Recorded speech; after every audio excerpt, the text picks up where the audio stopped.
बिस्मिल्लाहिर्रहमानिर्रहीम। आज हम बना रहे हैं मज़ेदार सी दाल माश। ऑयल ऐड करेंगे, इसमें प्याज डालेंगे, अदरक लहसुन का पेस्ट ऐड करेंगे और ऐड करेंगे टमाटर। यहाँ मैं कुछ स्पाइसेस डालूँगी, इन्हें हल्का सा मिक्स करूँगी, थोड़ा सा पानी डालूँगी और मैं डालूँगी इसमें नमक।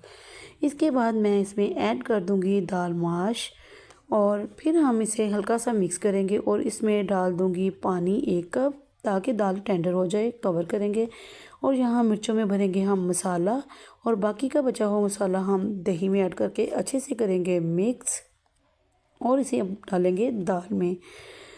दाल हमारी गल चुकी है और हम इसे मिक्स करेंगे और साथ ही हम वो मसाला भरी मिर्चें भी इसमें ऐड कर देंगे। 2-4 मिनट के लिए कवर करेंगे और देखिए माशाल्लाह से हमारी दाल माश बनके बहुत अच्छी रेडी हो चुकी है। अगर आपको ये वीडियो पूरी देखनी है तो मेरे ये फातिमाज़ मेन्यू चैनल का विज़िट करें। अल्लाह हाफ़िज़।